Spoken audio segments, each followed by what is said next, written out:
gathered here today. Firstly, let's hear it again for the leader of Glasgow City Council, the woman who delivered equal pay justice to women across this city.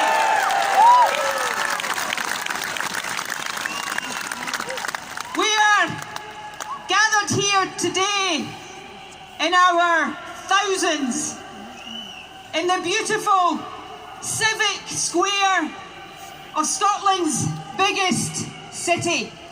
And we are gathered here for one simple purpose.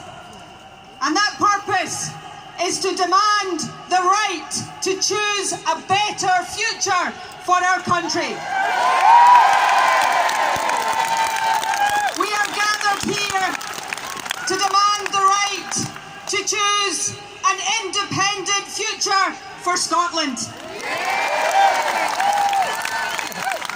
My friends, make no mistake, the general election that we face now on December the 12th is the most important election for Scotland in our lifetimes. The future of our country is on the line. And there is no doubt whatsoever that Scotland stands at a crossroads moment. Down one path is a future that will be dictated to us by the likes of Boris Johnson. A future where tax cuts for the wealthiest take priority over our people and our public services. That is not the Scotland that we want. Down that road is a future where Scotland is ripped out of our European family of nations against our will. A future where the UK turns in on itself. A future of a hostile environment for migrants. That is not the Scotland that we want. There are people here today from every corner of our country, but I want you to give me a shout right now if you are a new Scot. If you come to this country from elsewhere in Europe or across the world, give me a shout. The message to you today is that you are welcome here. The Scotland we seek is open, welcoming, diverse and inclusive, and nobody is ever going to be allowed to change that.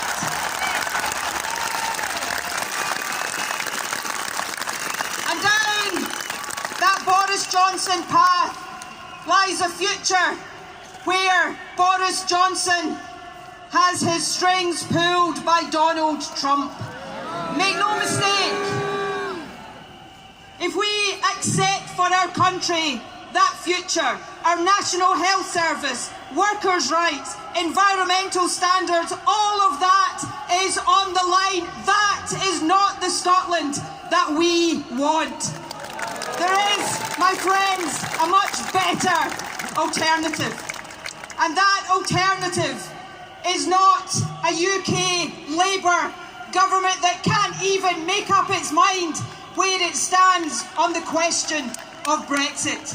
The days when Scotland has to make do with a choice of the lesser of two evils, these days must come to an end. And if you permit me, given that I've been speaking about Boris Johnson and Jeremy Corbyn, to go off at a bit of a tangent, let me send a message to both of them. Why are you so scared to have real debates in this election? And my message and my challenge is this. I'll debate either of you. I will debate both of you anytime.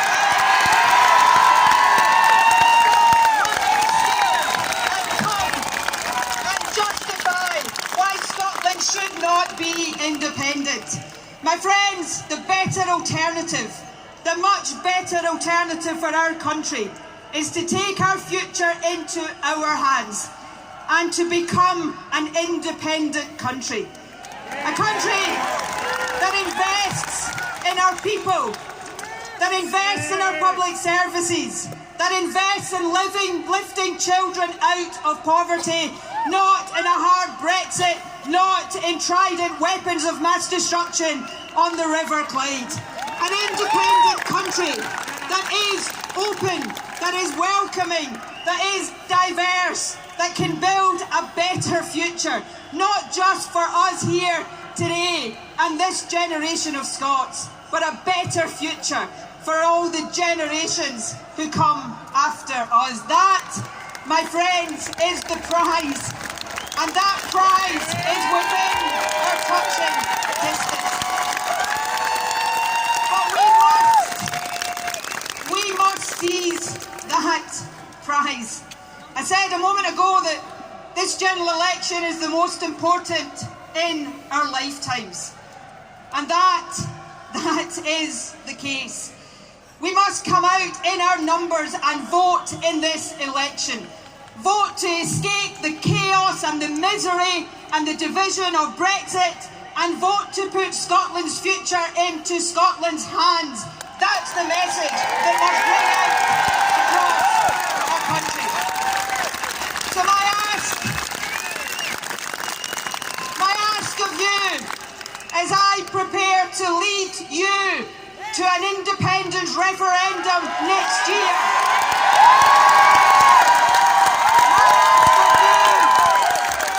is this one.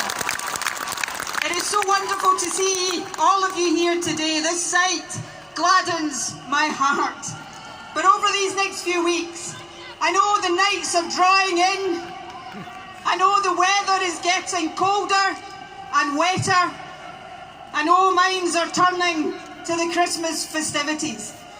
But all of us must make sure that over these next few weeks, we persuade everyone we know, our family, our friends, our neighbours, our workmates, to come out on December the 12th and send the biggest, loudest, most resounding message to Westminster. That it is time for Scotland to choose our own future. It is time for Scotland to be an independent country.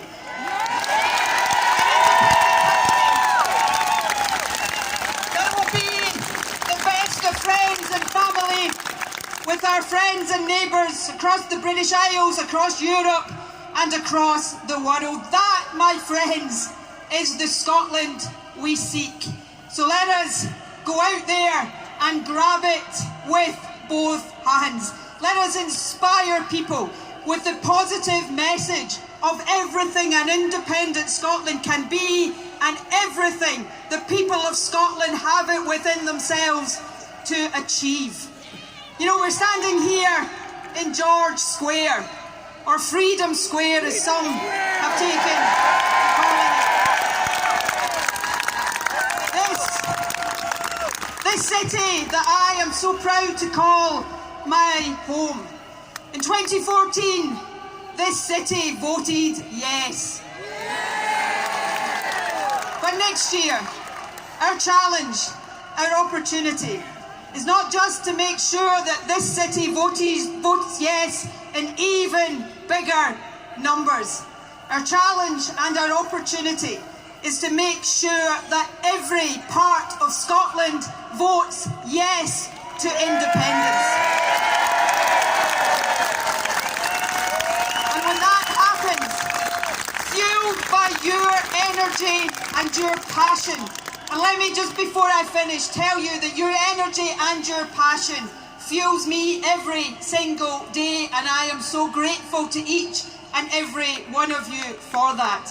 But when that happens, when our country, north, south, east, west, votes yes to independence, then together we can get on with the job that it is all about, of building that better, more prosperous, fairer, more equal, more outward looking, more open, more inclusive, more diverse Scotland that all of us believe in our hearts is possible.